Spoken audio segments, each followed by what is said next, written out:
नमस्कार, आप देख रहे हैं दिललनटॉप.com और मैं हूं निखिल। ये है आर्थिक मामलों पर हमारा होने वाला रोजाना का अपडेट खर्चा पानी। और इसमें हमारे मेहमान आज हैं प्रोफेसर नरेंद्र ठाकुर। आप डीयू में बच्चों को पढ़ाते हैं और कई बार लोगों को भी हमारी तरह जिनकी जानकारी आर्थिक मामलों पे सीमित होती है उनको भी गाइड करते रहते हैं। Hello sir. Nikhil. Hello sir. कैसे हैं आप? मैं अच्छा हूँ, आप कैसे हैं? बहुत बढ़िया। सर, अब तक जब ये एपिसोड हमारे दर्शक देख रहे होंगे उनके पास भी वो खबरें पहुंच गई हैं जिसमें उन्होंने वर्ल्ड इनइक्वालिटी रिपोर्ट के बारे में सुन लिया है जो 2022 की आई है। और उसमें एक टिप्पणी पर वो गौर कर रहे हैं जिसमें कहा गया है कि भारत की स्थिति पुअर एंड वेरी अनइक्वल है। और फिर उसके बाद उन्होंने कई सारे इंडिकेटर्स पर बात की है। मैं सबसे पहली चीज यही आपसे एक ओपनिंग रिमार्क्स चाहता हूँ कि जब आपने इस रिपोर्ट को देखा और उसमें इस टिप्पणी को नथी देखा जो हमारे बारे में कहा गया है एज ए नेशन, तो आपको कैसा लगा और उसके क्या कारण, शुरुआती कारण क्या आपने पाए? बिल्कुल निखिल, इसमें बात सही है कि भारत में जो गैर बराबरी है या असमानता है, उस इस वाले रिपोर्ट में दो तरह की असमानता बताई गई है। एक तो है कि जो आय की असमानता है वो कितनी है, और दूसरा है कि जो संपत्ति की असमानता है वो कितनी है।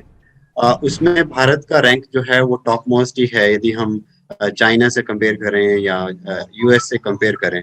तो इसलिए ये हमें समझना होगा कि ये बहुत बड़ा एक चुनौती है भारतीय अर्थव्यवस्था को, भारतीय सरकार को भी, कि कोविड-19 में ये गैर बराबरी बढ़ती जा रही है और उससे कहीं न कहीं आम जिंदगी लोगों की और ज्यादा मुसीबत में है। सर, आपने दो चीजों के बीच में फर्क किया कि एक है इनकम में गैर बराबरी और दूसरी है संपत्ति में गैर बराबरी।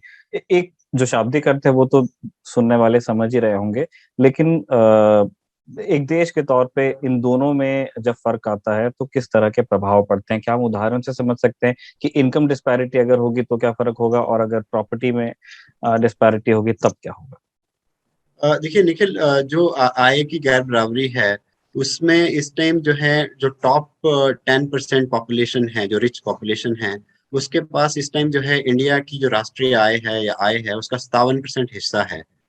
जो कि बहुत बड़ा है। मतलब 10% लोगों के पास यदि 57% हिस्सा है आय का, राष्ट्रीय आय का, और 50% इसमें डेटा दे रखा है, जो 50% है, जो नीचे के तबका है, जिसमें हमें कह सकते हैं गरीब लोग हैं और बहुत ही एक लेवल पे जिनकी आय बहुत कम है, उनका जो हिस्सा है वो 12% है। तो कहाँ 10% लोगों के पास आय जो है वो भारत की 57% है, और 50% लोगों के पास कुल जो है वो 12% है। उससे कहीं ना कहीं ये रिफ्लेक्ट हो रहा है कि कितनी इनकम इनइक्वालिटी है, आय की असमानता जो है वो दिख रही है। जहां तक निखिल आप बात कर रहे हैं क्या प्रभाव है इस आय का समानता के, तो जाहिर सी बात है कि लोगों की जो आम आम लोगों की जो जिंदगी है, मुझे लगता है कि जो 99% पॉपुलेशन है वो त्रस्त है। और खासकर कोविड-19 में तो हाँ, पहले भी हमारे पास डेटा आया है और हम बात करते रहे खर्चा पानी में, कि कहीं न कहीं भुखमरी और गरीबी से जूझ रहा है देश। और यदि वो कोविड-19 में ये लोग, जो गरीब लोग या जो लोग भूख से जूझ रहे थे, उनका नंबर भी बढ़ा है और उनकी जो शेयर है वो भी बढ़ा है। तो इसलिए वो बहुत ही एक दयनीय स्थिति है। दूसरा जो डेटा आया है निखिल, वो है जो वेल्थ इनइक्वालिटी है, जो संपत्ति की जो गैर बराबरी है। उसमें भी हम देखें तो एक तरह से आय से और वाइड लेवल पे देखा जा सकता है। मतलब आय तो हर साल बताई जाती है कितनी राष्ट्रीय आय है किसी देश की, या भारत की, चाइना की, या अमेरिका की। आय से ही संपत्ति बनती है। लोग बचत करते हैं और बचत से ही जो है फिर जो अपनी वो संपत्तियां इकट्ठा करते हैं, जैसे घर बनाया, या और जो है कई जगह जमीन ले ली, या सोना ले लिया। तो उससे जो है या फ्लैट ले लिए, और तो उससे जो संपत्ति बनती है उसमें भी वो गैर बराबरी और एक तरह से प्रॉब्लम करने वाली ही है, या एक चुनौती है। और वो है बेसिकली इस टाइम जो है 65%, मतलब जो टॉप 10% है, उसके पास जो है 65% हिस्सा है अभी हमारी पूरी जितनी राष्ट्रीय संपत्ति है, या एक क्या कहेंगे, जो कुल संपत्ति है। और जो 50% लोगों के पास इस टाइम कुल 6% है। मतलब यदि हम संपत्ति के रूप में देखें तो टॉप 10% के पास जो है 65% वेल्थ है पूरे हिंदुस्तान की, और जो 50% है उसके पास कुल 6% जो संपत्ति है। यानी कि ये आय की असमानता से और बदतर स्थिति बताती है एक तरह से संपत्ति की असमानता, क्योंकि वो लोग इकट्ठा करते हैं।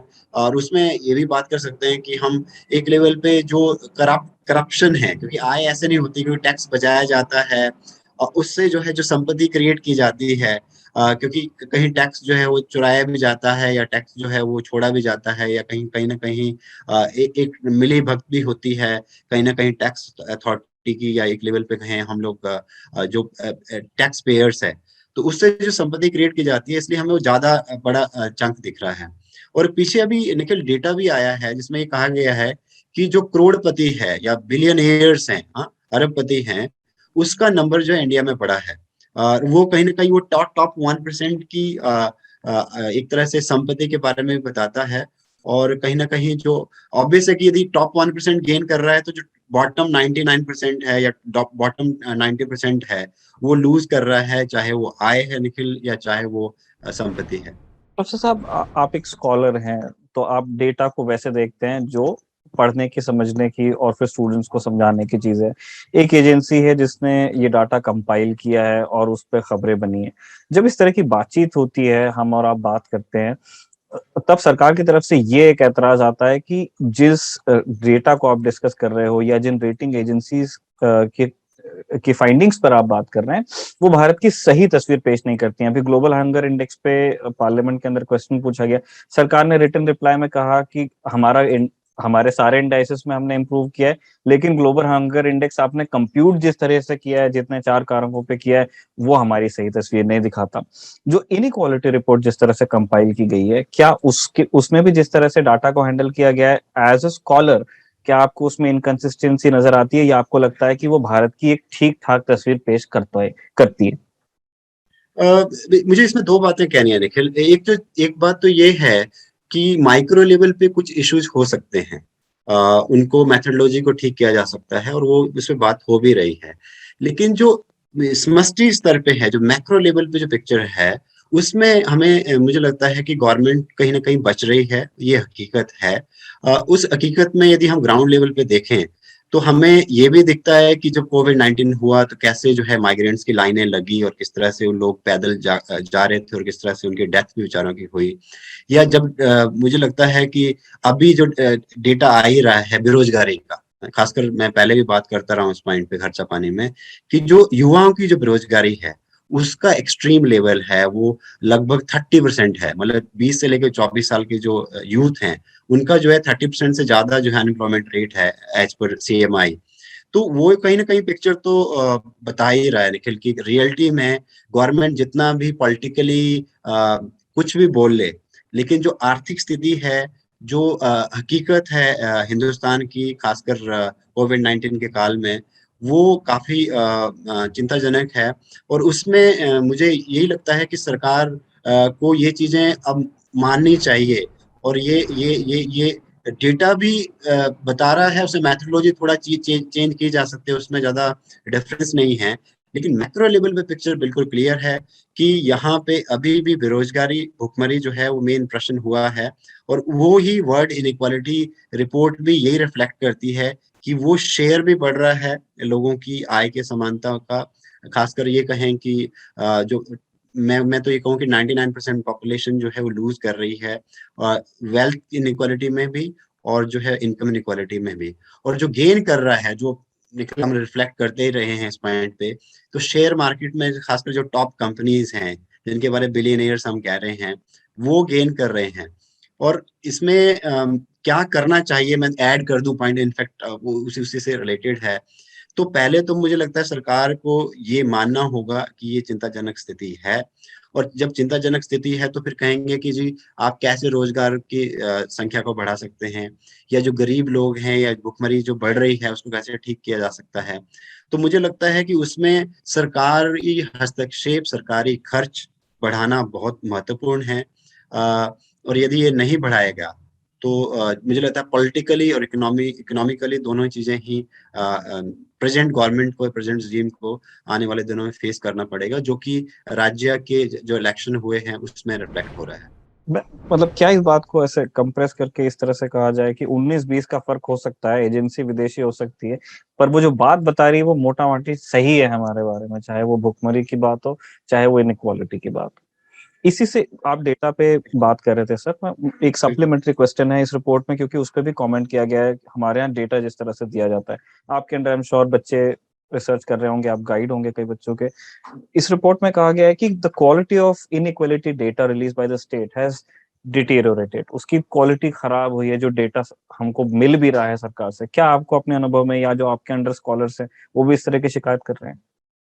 मतलब ये बात तो है ही। ये क्वेश्चन हमेशा उठे हैं इकोनॉमिक्स के बीच में, और काफी जो इकोनॉमिक एडवाइजर पहले रहे हैं गवर्नमेंट के, उन्होंने भी कहा है कि क्वालिटी ऑफ डेटा जो है पुअर हुआ है, उसमें कोई दराय नहीं है।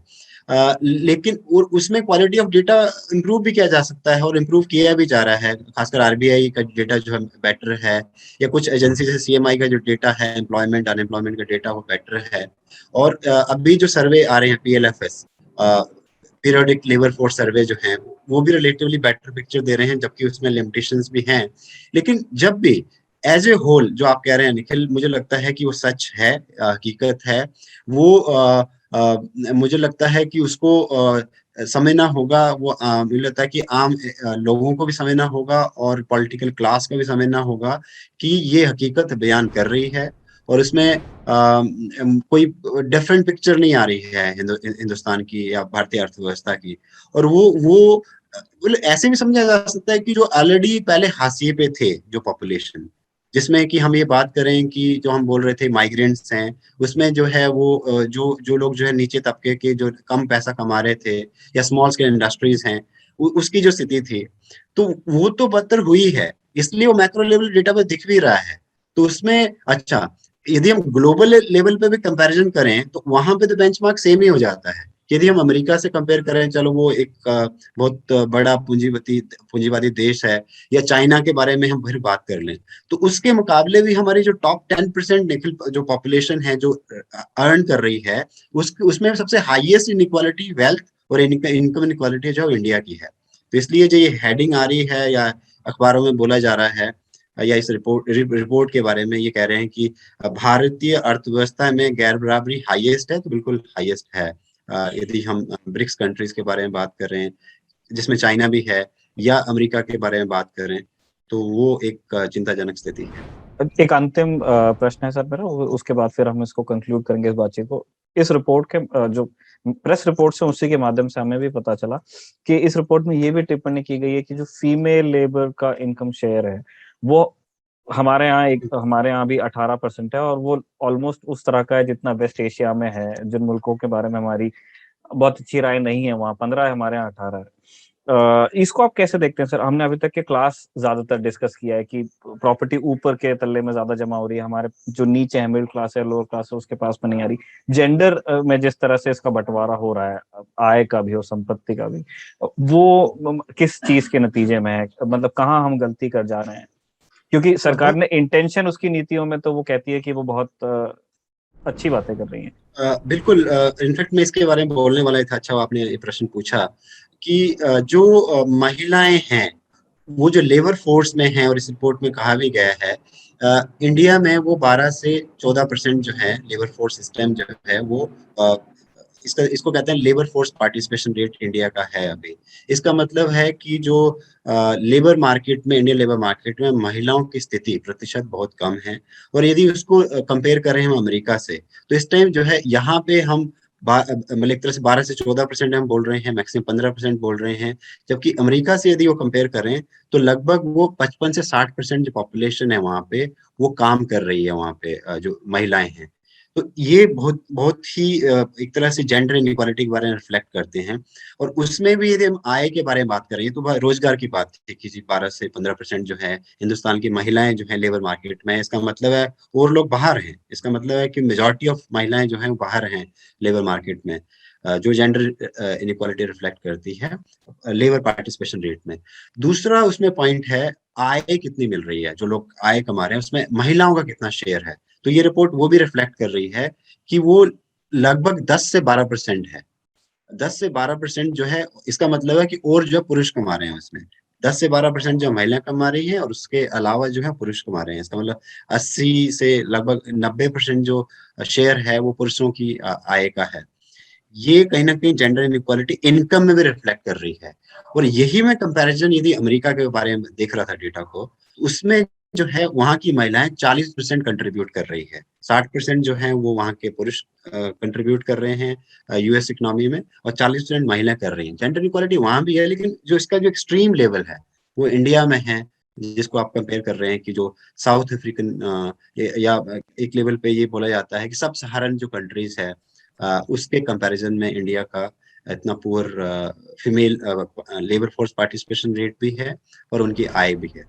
सर एक लास्ट क्वेश्चन, हमारे बहुत दर्शकों में बहुत सारे होंगे जो काफी इवॉल्व, काफी नुआंस्ड बातें समझते हैं, उनको अप्रिशिएट भी करते हैं, लेकिन एक बड़ा वर्ग होता है, और हम आप भी बहुत ज्यादा कॉम्प्लिकेटेड चीजें पसंद नहीं करते हैं, हम किसी एक छोटे मोटे सूत्र में बांधना चाहते हैं सारी ही बातों को।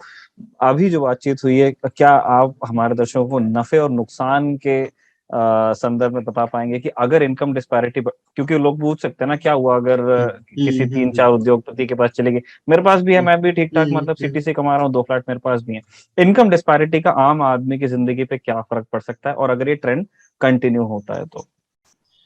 बिल्कुल आसान शब्दों में उसमें बात करें निखिल, तो उसमें यही बात कर सकते हैं कि आम लोग उस नफे नुकसान को कैसे समझें। तो मैं उसको ऐसे समझ सकते हैं हम लोग कि यदि हमारे इर्द गिर्द ज्यादा लोग गरीब हैं या भुखमरी से त्रस्त हैं, तो यदि मान लीजिए हम एक अमीर कॉलोनी के बारे में बात कर रहे हैं और वहां की झुग्गी झोंपड़ियां बहुत रहती हैं, हाँ, तो नेचुरल है कि चोरी ज्यादा बढ़ेगी, जेब कतरे ज्यादा पैदा होंगे उस समाज में। तो नेचुरल है जो अमीर आदमी है जो कमा पा रहा है उसकी जिंदगी और असुरक्षित होगी। हाँ, तो यानी कि यदि हम 99% को यदि या 60% या 70% को आप ऐसे रखेंगे, तो जाहिर सी बात है जो 20% या 10% है उनकी जिंदगी भी असुरक्षित होगी कई कारणों से। मैं जो एग्जांपल आपको दे रहा हूँ, दूसरा एग्जांपल मैं ये देना चाह रहा हूँ, जैसे उसमें नहीं लगता है कि पढ़े लिखे लोग भी समझ पाएंगे। मुझे ऐसा लगता है कि यदि मेरे बच्चे जिन्हें मैं पढ़ा रहा हूँ, जो स्टूडेंट है, जो युवा वर्ग है, जिसको हम कॉलेजों में पढ़ा रहे हैं, यूनिवर्सिटी में पढ़ा रहे हैं, यदि उनको पढ़ के नौकरी नहीं मिलेगी, ज्यादातर लोगों को जो कि स्थिति बनी हुई है, मैं यदि आप इसको और आसानी से समझा सकते हैं हम, कि आज से पहले या आज से 2-4 साल पहले या 5 साल पहले जो इकोनॉमिक्स ऑनर्स में बच्चा कर रहा था दिल्ली यूनिवर्सिटी से, उसमें मेजोरिटी ऑफ लगभग सबको नौकरी लग जाती थी, 80 से 90% लोगों को नौकरी लग जाती थी जो क्लास में आते थे बच्चे, इकोनॉमिक्स ऑनर्स करके जाते थे दिल्ली यूनिवर्सिटी से। अभी स्थिति निखिल ये है कि 40 से 50% लग रहे हैं। तो जाहिर सी बात है एज ए टीचर हमें भी तो बुरा लग रहा है कि यदि हमारे बच्चों को नौकरी नहीं लग रही है, तो यदि वो असुरक्षित हैं, वो चिंताजनक हैं, तो नेचुरली वो फोकस भी नहीं कर पाएंगे। तो गरीबों और अमीरों के बारे में तो हमने बात कर ली, लेकिन जो पढ़े लिखे स्टूडेंट भी हैं, जो यूथ है, यदि उनको एजुकेटेड क्लास भी अनएम्प्लॉयमेंट यदि वो सफर कर रहा है, हाँ, तो नेचुरल है कि उनकी आय यदि कम होती है उस बेरोजगारी के कारण, तो एज ए होल यूथ को भी हम ट्रबल में दे रहे हैं, ट्रबल कर रहे हैं। और वो यूथ जब ट्रबल में जा रहा है, हाँ, उसकी आय कम हो रही है उसकी बेरोजगारी के कारण, तो जाहिर सी बात है जो टीचर पढ़ा रहा है क्लासरूम में वो भी समस्या में है कि यदि बच्चा मुसीबत में है तो टीचर भी मुसीबत में है, क्योंकि वो सुरक्षित नहीं है। यानी कि चाहे वो हम बात कर रहे हैं एक रिच कम्युनिटी की, दिल्ली में जो लोग रहते हैं मिडिल क्लास, हाँ, या शहरों में जो रहते हैं, जो कमाते हैं, अच्छा खासा कमा रहे हैं, लेकिन वो सुरक्षित हैं, क्योंकि मैं कह रहा हूँ कि गरीब और भुखमरी जो अराउंड है आपकी, और चोरी उचकारी या इस तरह की चीजों की ज्यादा व्याप्त समझते हैं, ये छीना झपटी की चीजें होती भी हैं, हाँ, ये हुआ भी है। जो एक तरह से क्राइसिस आया था 2007 का, तो ये चीजें बड़ी थी यहीं पे इंडिया में ही या दिल्ली में ही। सेम चीज मैं कह रहा हूँ यूथ के बारे में, कि यूथ यदि असुरक्षित है तो नेचुरली हम असुरक्षित हैं, यदि हमारे बच्चे असुरक्षित हैं तो नेचुरली जो उनके पेरेंट्स हैं या उनके जो टीचर्स हैं वो सुरक्षित हैं। ठीक है, तो मतलब जो 1% जमा करते जा रहे हैं उन्हें भी ये नहीं समझना चाहिए कि उनके दिन बहुत लंबे समय तक अच्छे चलते रहेंगे अगर इसी तरह इनकम डिस्पैरिटीज और प्रॉपर्टी के मामले में डिस्पैरिटी का ट्रेंड हमारे देश में बना रहेगा। बहुत बहुत शुक्रिया प्रोफेसर साहब हमसे बात करने के लिए, इतने शॉर्ट नोटिस पे एक छोटी माफी के साथ में हम आपसे विदा ले रहे हैं, आपको कहीं कोई जाना बात था, नहीं, फिर भी ये बातें आपने हमारी। तकलीफ ली हमारे लिए। Thank you very much. शुक्रिया शुक्रिया।